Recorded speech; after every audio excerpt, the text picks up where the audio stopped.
very warm welcome to APSC, bro. Today we are going to do a very important topic on current affairs, which is G20 summit. We are going to learn about what is G20, what is history, why is it so much in news, what is the function of G20, and what are the probable questions that can be asked from you. Why you have chosen this topic? Because this topic G20 is very much in news because India is the recent or the current president of G20, and we are going to host the G20 summit this year, 2023. Okay, that is why this topic is very important from exam point of view and also from general knowledge point of view. Let's begin the video. Okay, now first thing we have to learn is the history of G7. Okay, sorry, G7, G8, and G20. See, what happened was that in 1999 there was this Asian financial crisis. So to overcome this crisis, the finance ministers and the central bank governors, central bank, like in Indian case it will be the RBI. So the finance minister and the central bank governors, they met in order to discuss how to come out of the Asian financial crisis, like how they can cooperate, how what economic or financial decisions they can take in order to come out of the crisis. So when they saw that this was making good progress, it was giving good results, what happened? They upgraded. Now what happened? Instead of the finance minister, also the head of the state or government, like head of the state in the sense, in Indian case it might be the prime minister, for some other country it might be the president. So now the heads started meeting because they saw that it was giving some good results. Now the first G20 summit took place in 2008 in Washington DC, US. So there can be a question like, where was the first G20 summit held? Washington DC. When? 2008. Now to understand how this G20 concept came into being, we have to understand the concept of G7. Now see, G20 was formed because they saw that G7 was not functioning. Now, what is G7? See, all these numbers that you see, G7, G8, G20, the numbers denote the number of countries that are involved. Now, in G7, there were 7 countries. What are those? Canada, France, Germany, Italy, Japan, UK, and USA. So, these 7 countries, they met together in order to discuss the economic and financial matters so that they can have a better results in the trade and GDP. Okay. Now see, they completely neglected a big player, which is Russia, and they realized that because the world trade has a significant role played by Russia, so they cannot simply outcast it. So they formed another group called G8, in which they included Russia.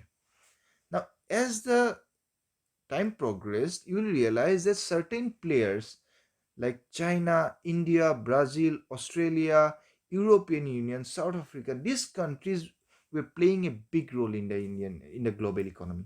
Slowly, these countries were becoming stronger, bigger in terms of economy. So they cannot neglect. Now, if a Z8 countries they meet together and make a decision, it is not necessary that this decision will be followed by India or China.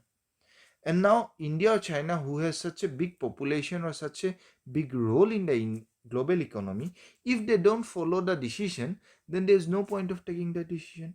So they realized this and they formed a bigger group called G20, in which they included all these important countries of the global economy. Now, what is the significance of this country organization? You see, G20 includes 60% of world population. This 20 countries occupies 60% of the world population. In these 20 countries, there are 75% of the world trade that occurs. Yes, and these 20 countries contribute to 80% of world GDP. See, such an important 20 countries they have picked up, right? So now this, if this 20 countries take a decision, it you really affect the entire global economy because they contribute to 75% of the trade and 80% of the world GDP. That is the significance of G20. Why is it important? Now, what is the basic function of G20? Now, you might be wondering, okay, these 20 countries have formed the organization. Now, what will they do? Now, the primary function of G20 is to discuss the problems of global economy. Whatever problems the global economy are facing at that time, G20 will discuss on them and find solutions. So it is like a forum for economic cooperation. These 20 countries will make decisions, find out solutions, cooperate with each other in order to solve the global economic problems. Okay, so this is the function. Next, what is the setup? Now you see, G20 doesn't have a permanent charter or a secretariat. Now you might know what is the headquarter of UN, yes, what is the headquarter of UNESCO, but there is no headquarter of G20. Now how it works is that every year a nation hosts the G20 summit. Like this year in 2023, who is hosting it? India. Okay, so see this, at present the troika is made up of Italy, Indonesia and India. This was regarding Indonesian summit. Now see, what is troika? Now suppose this year India is hosting 2023. In 2022 it was hosted by Indonesia. Yes, by Indonesia. In 2024 it will be hosted by Brazil. So these three countries, whenever, like for 2023, Troika means three countries who are hosting the summit this year, the previous year, and the next year. So for this year, who is hosting? India. So India is a first member of Troika. Second member, the country which have hosted the last year summit, that is Indonesia. And next year summit 2024 by Brazil. So these three countries will form the Troika. Okay, and these three countries will decide whatever decisions will be taken in that summit. Like for Indian summit 2023, Brazil, India and Indonesia will decide what are the topics to be discussed, what are the probable solutions that we need to work on. Okay, like when the summit was held last year in Indonesia, Troika was formed of Italy, who hosted it in 21, Indonesia and India. So this year it is India, Indonesia and Brazil. Okay, now one very important term that you will get in G20 context is Sherpa. Now what is Sherpa? You see, if you could see in context of mountaineering, Sherpa is a community who stays in the Himalayan belt. So Sherpa is usually a person who is very well who has a very good knowledge of the mountain region, Himalayan region. So whenever there is a mountaineering team, a person who is usually called a Sherpa will help the team in its expedition, like they are trekking. So this Sherpa will guide them, he will help them with his knowledge. In the same way, every country will denote or will appoint one Sherpa for the G20 summit. Okay, and this Sherpa will lead that country's agenda. Like India will appoint a Sherpa, Russia will appoint a Sherpa, US will appoint a Sherpa. Now these persons who has been appointed as Sherpa will come together and they will be overseeing whatever negotiations or whatever discussions has been taking place. They will actually guide the entire summit. And hence, because they are guiding the summit, similarly, like the Sherpa used to guide the mountaineering team, that is why these people are called the Sherpa of the G20 summit. So this is an important question. There might be a question. The term Sherpa is related to which organization? Options may be UN, G20, G7, IMF. So the answer will be G20. Okay. Okay.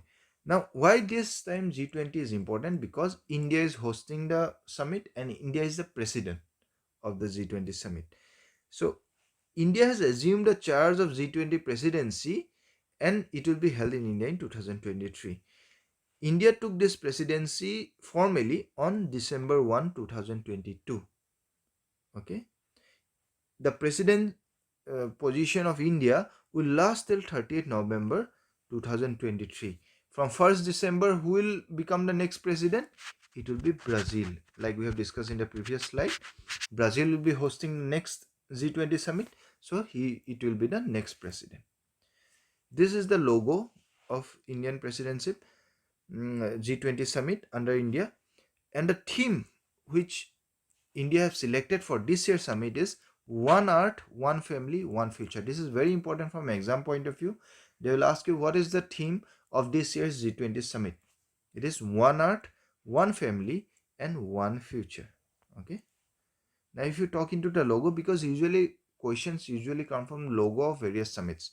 So if you see, this year India's logo consists of it's written G20 with art and lotus in that.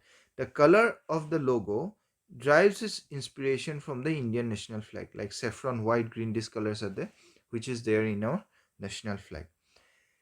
We have the national flower in the logo, which reflects growth amid challenges. Okay, what is the significance of this lotus flower in the logo? It reflects growth amid challenges. There is a art above this lotus. Yes, this art reflects India's pro-planet approach to life.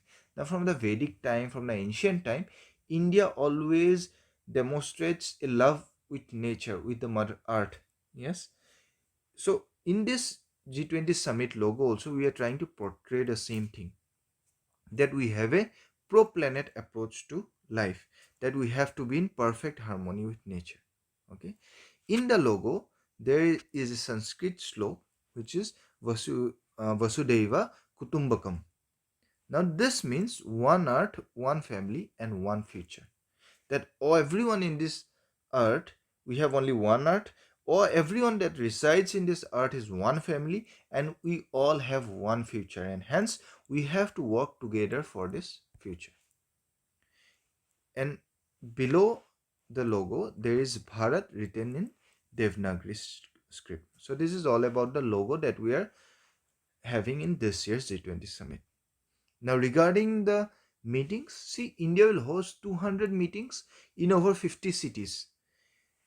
Like we have discussed before, there are two tracks in any G20 summit. One is the finance track and one is the Sherpa track. The Sherpa track decides on what topics to be discussed, how to go, how to take care of the entire summit, how to go forward, right? And the finance track discusses regarding the important financial and economic matters. So these are the main events that will be taking place. Other than that, there will be over 200 meetings all over India. In Assam, we have IIT Guwahati taking the lead. Yes, there will be meetings in Assam also. Now there will be a ministers meeting which will be held in Delhi.